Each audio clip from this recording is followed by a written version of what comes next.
Hey everyone, welcome back to Concepts Condensed. In today's video, we're going to dive into the world of SpringBoot and break it down using first principles thinking. At its core, SpringBoot is a framework that simplifies the development of Java applications. It's built on top of the Spring framework, which is a powerful tool for creating enterprise-level applications. But what makes SpringBoot so special? Let's break it down. First and foremost, SpringBoot follows the principle of convention over configuration. This means that it provides a set of default configurations that are suitable for most applications, reducing the amount of boilerplate code you need to write. Instead of spending time configuring every aspect of your application, you can focus on writing the business logic. Another key principle of SpringBoot is its opinionated approach. It makes assumptions about the best way to configure and structure your application based on widely accepted best practices.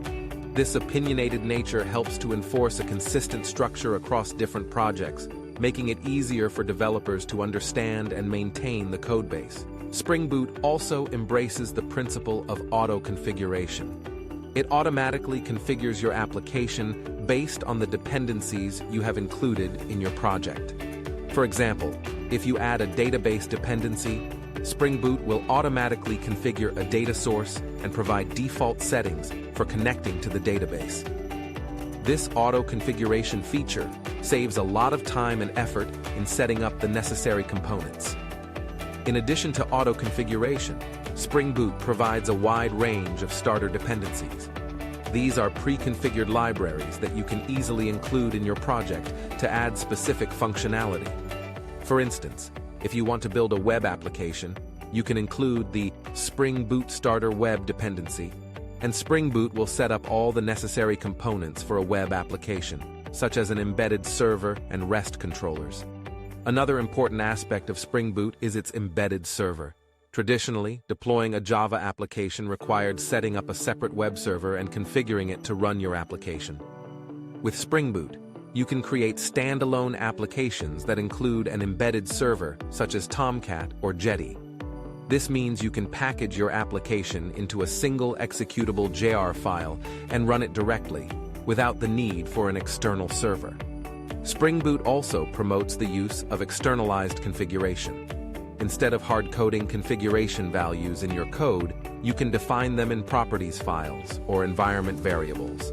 This allows you to easily modify the configuration without modifying the code itself. SpringBoot provides a centralized configuration mechanism through the application.properties file, where you can define various settings for your application. Lastly, SpringBoot integrates seamlessly with other Spring projects and libraries. It leverages the power of the Spring ecosystem, which includes a wide range of modules for different aspects of application development, such as data access, security, and more. This integration allows you to build robust and scalable applications by leveraging the features and capabilities provided by the Spring framework. In summary, SpringBoot is a powerful framework that simplifies the development of Java applications by following the principles of convention over configuration, opinionated defaults, auto-configuration, starter dependencies, embedded servers, externalized configuration, and seamless integration with the Spring ecosystem. By using SpringBoot, developers can focus on writing the core business logic of their applications, while the framework takes care of the underlying infrastructure and configuration. That's it for today's video on SpringBoot. I hope this first principles breakdown helped you understand the key concepts behind this popular framework. If you found this video helpful, don't forget to like and subscribe to Concepts Condensed for more content like this.